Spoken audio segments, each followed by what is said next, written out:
So okay guys, mag-try muna ulit tayo mag-range test at saka subukan natin yung ibang kakayanan ng DJI Mini 3 natin. Nag-ano? Practice and drone. Tignan ko lang kung mapalayo ko. Galing?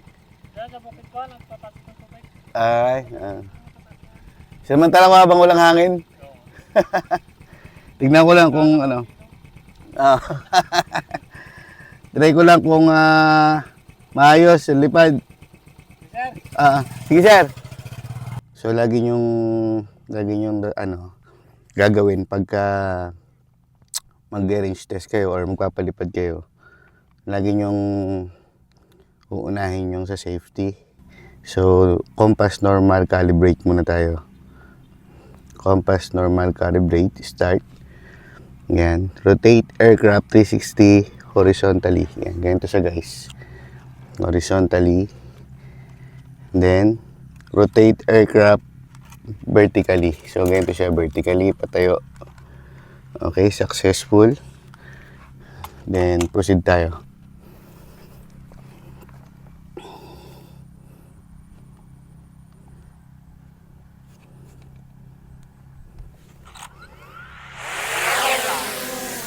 Alright.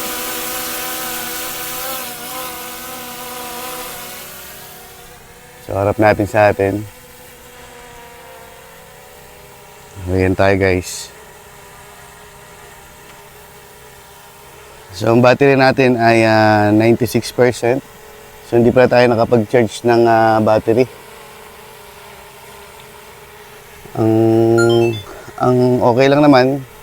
So, range test lang naman tayo guys. So, proceed tayo.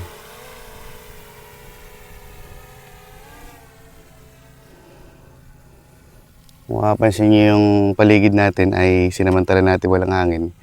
At nandito tayo sa gitna ng bukid. So, itaas natin siya ng 36 lang muna.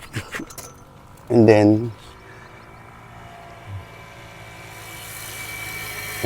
pantay natin sa atin. Okay, pantay natin sa atin. So, tignan natin yung pwesto natin dito sa baba. Alright, ayan. So, gitna natin. Gitna natin.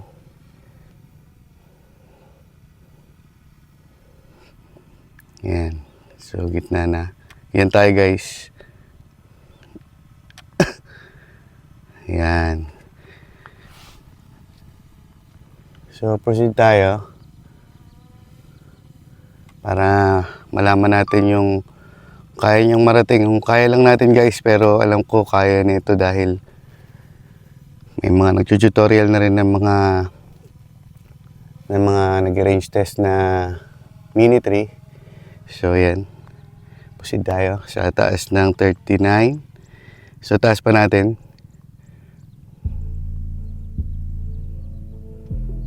Yan. So, pantay lang natin yung gilid na lang natin yung kalsada na yan. So, ang layo na niya.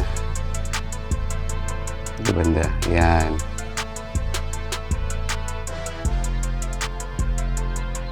So, ang layo na niya.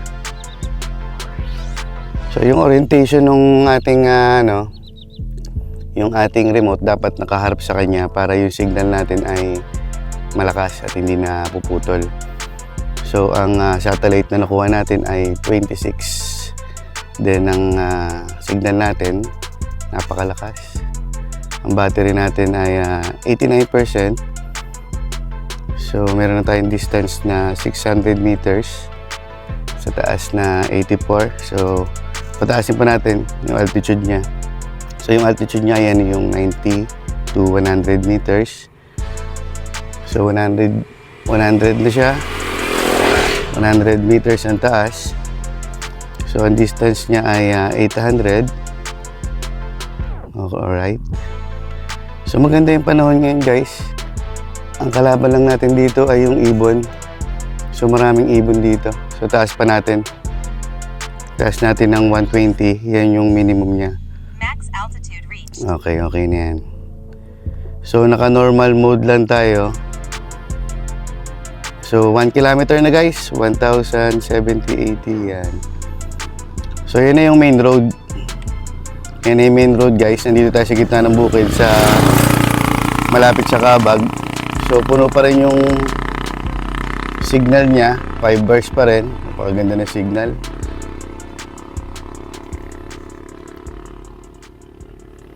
So 1,300 meters distance. So ang ganda pa rin ng signal niya. Ang battery natin ay 85%. Ang layo na niya guys. So papunta na siya ng parang bugtong buri na yan. Ang kabila na yan. So hindi nagbabago yung signal natin. Proceed pa tayo. Basta pagdating guys ng 60% ay balik na tayo. Pagka nag 60% na yung ating battery. So may sa kalahating kilometro na.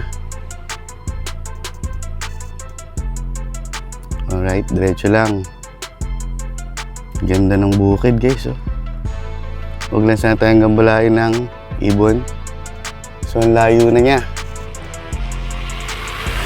Kagandahan lang dito sa pwesto natin ay open area. Talagang yung signal niya ay accurate. So nababawasan tayo ng isang signal, 4 bars, okay lang yan. So pindutin natin yung battery niya. So until return home, 1,600, okay. 22:53 until forced landing. So okay lang yan. So 2 kilometro na pala tayo guys. Ang distance natin ay 120 meters. Alright. So 81% ang ating battery. First time ko to guys na nakaabot ng 2 kilometers, 2,300 meters. Ang layo. So ganun pa rin yung ating altitude, yung taas. 120 meters. So tumataas pa rin yung signal natin, lumalaban pa rin, 4 bars. Ang satellite natin ay 30. Grabe, nakakangilo na. Buti walang hangin. So 2 kalahating kilometro na tayo, 2,500 distance. Humihina yung signal. Lumalakas. Alright, 3 bars. Minsan lumalakas, minsan lumihina. Pero okay lang, proceed pa tayo. 2,700 meters. So ongoing na tayo sa 3 kilometers. Layo na guys. Napakalayo na nito. So papuntang Pornaga na ito. Approach edge of altitude zone. Okay. Okay lang yan. Altitude limit. So malakas pa rin ang signal natin. Alright. 3 kilometers na tayo guys. 3,090 meters. Medyo kinakabahan ako kasi first time ko.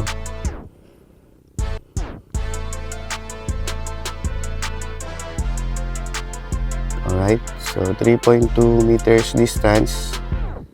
Medyo humihina yung ating signal. 3 bars. Alright. Sana lumakas ba. Ayan. Lumalakas. Mabalik sa dilaw.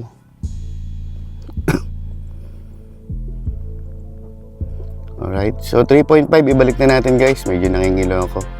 So 3 kalahating kilometro ibalik na natin. Alright. 3.5.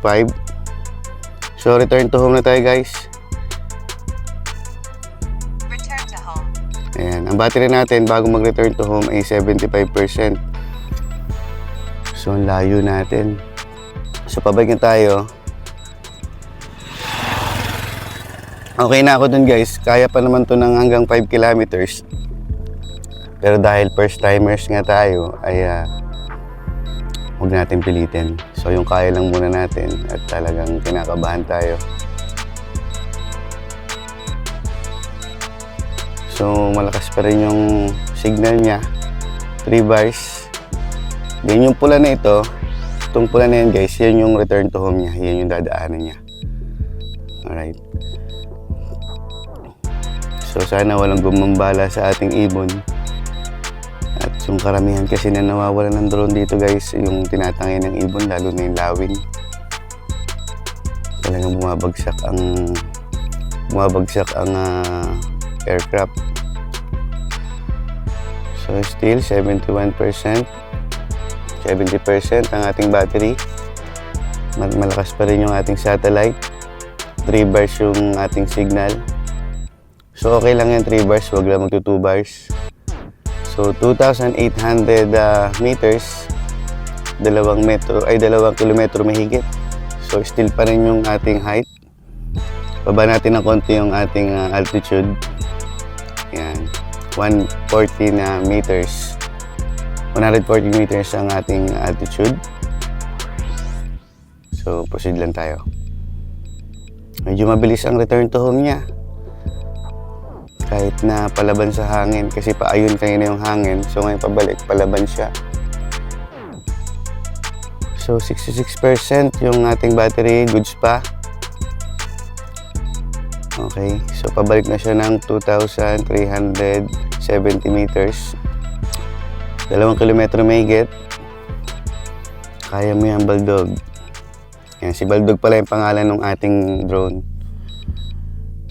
So wala kasi tayong ginagawa sa bahay at wala tayong adventure ngayon, kaya nagpalipad na lang tayo ng drone para medyo makalabas-labas din at mahanginan. Siyempre para din marami pa tayong matutunan sa drone natin kung paano ang paggamit ng tama. So right, 2 kilometro, sakto. Pabalik na. Pero medyo malayo pa yan. So nandiyan na yung national road. Yan guys, yung national road. Yan.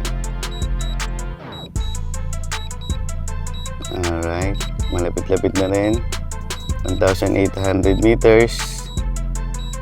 Ayos. Medyo nababawasan na yung kaba ko guys at malapit-lapit na siya.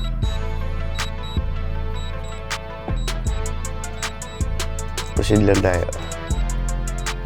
So hintayin lang natin siya rito.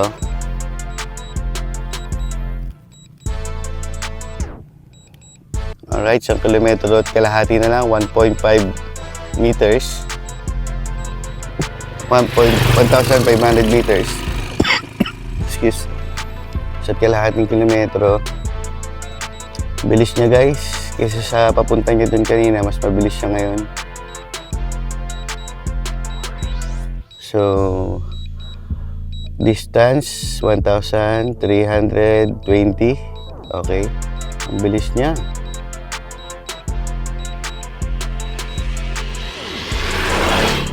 So pagkatapos nito, meron pa tayong gagawing mga quick shots para talagang ma-review natin yung ating DJI Mini 3. So distance niya 1 kilometro. Ayan, 1,000 meters. Then ang height niya, ang altitude ay 113 meters. So wala nang 1 kilometro guys, malapit-lapit na siya.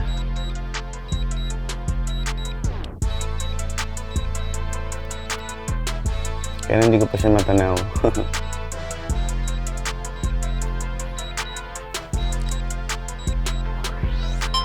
So habang hinintay natin si Baldog, ay tingnan nyo yung paligid natin dito guys.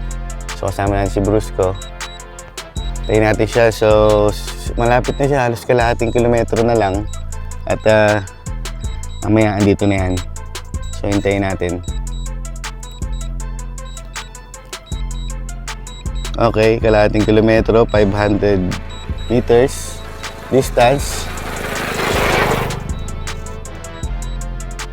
Alright.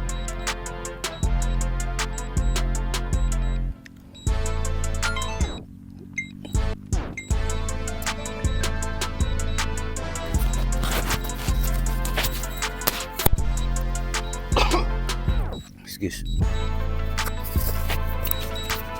So, 220 meters.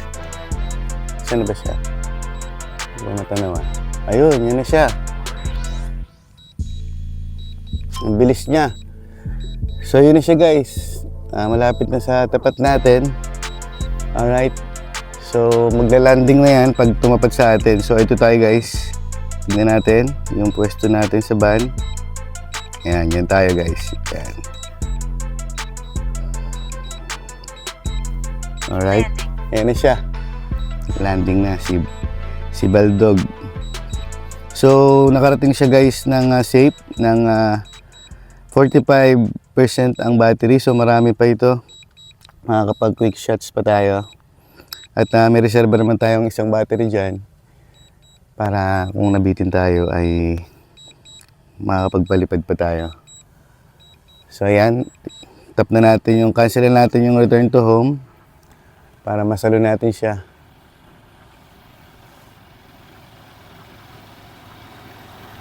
Alright. Ito ka banda, Baldog. Sa kabila. Ayan.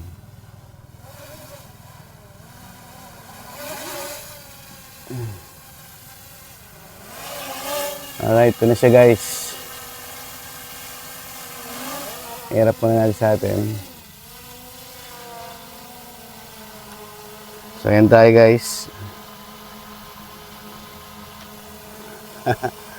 Success ang lipad ni Baldog Ayos. So, mag-quick shots muna tayo guys. Susubukan natin yung ibang pictures dito para ma-review pa natin ng maayos yung iba pang mga pwedeng magawa ng DJI Mini 3. So, proceed tayo. Taas natin siya ng 10 meters.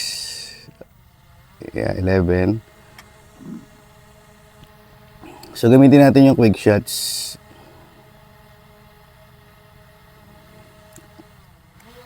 Ayan, baba pa natin.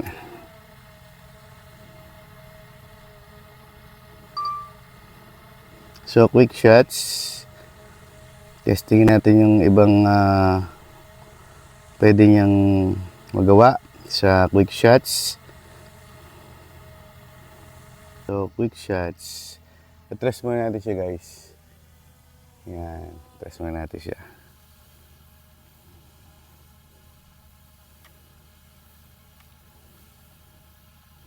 So, quick shots ay ano bang una natin? Droney.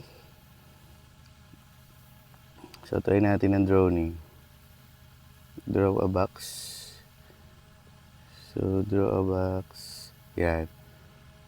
Draw a box. Okay, start. 3, Droney. 2, 1. So, yan yung Droney guys. Parang sisibat siya ng pa-slide na pataas. So, yun yung pagka mga ganitong quick shot guys, hindi na siya kailangan galawin yung remote niya. So, yan. Tapos babalik siya. Pero pwede nating galawin yung ano niya, yung gimbal niya para igit na sa atin yung camera niya. So, cancel natin. Then, ano ba sunod natin? Then, rocket. Rocket. Alright. Rocket. Dutin mo lang yan. Plus. Alright. Wait lang.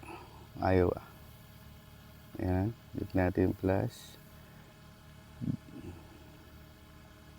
Tayo mo. Okay. Ayan. Start. 3, 2, 1. Rocket. 1. So, yung rocket guys, isang diretso pala ito na pataas. Ayan. So, kaway tayo. And after ng 100% niya, then babalik na siya. Ayan. Quick shot complete. Aircraft returning to task. Alright, pabalik na siya. Ayan, medyo malakas lang yung hangin. Kaya medyo ano siya, kung may kembot-kembot. So, baba natin siya konti. Ayan, baba natin yan. Ayan, 8 meters. So, try natin yung iba. O, ito, circle. Circle naman. Then, pindutin natin yung plus. Alright. Then, start. 3, Ayan, circle. Kaway tayo. 1. So, yan guys, ang circle. Alright. Ganda nga ng circle, ano? Yung mga ginagamit sa mga cinematic na halimbawa sa mga vlog or mga occasions, sa mga weddings. O yan, circle. So, babalik siya sa pinanggalingan niya. So, okay na yung circle, guys. Then, susunod natin ay boomerang. Ito, boomerang. Nasubukan ko na to. Gandang-ganda ako sa boomerang. So, lighting environment too dark. So, okay lang yan. So, boomerang. Alright. 3, 2, 1. So, boomerang, maganda to. Mas maganda to sa circle, guys.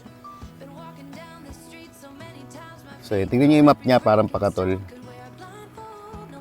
Ang ganda niya, guys. So, pangalawang review na natin ito. Yung una kasi malakas ang hangin, kaya inulit natin. So, yan na siya. Ikot lang siya. May traktora pa, may trailer pa. Kaya medyo maingay, guys. Okay.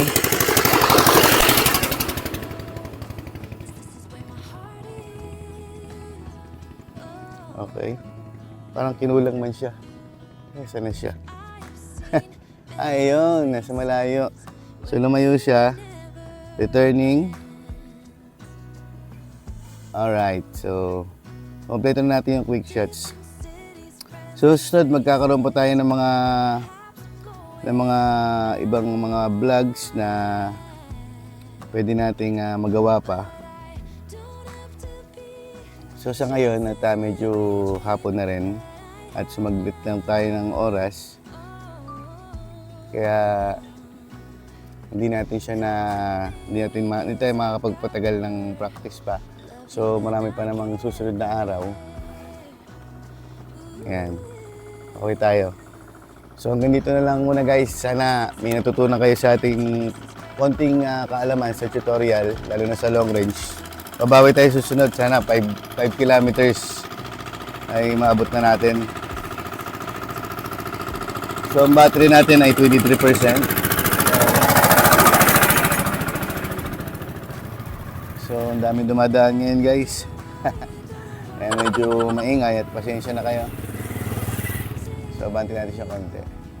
Ayan. So, hanggang dito na lang muna, guys. Love you all at ingat po ang lahat ng nasa biyahe. So, hanggang dito na lang. Peace out.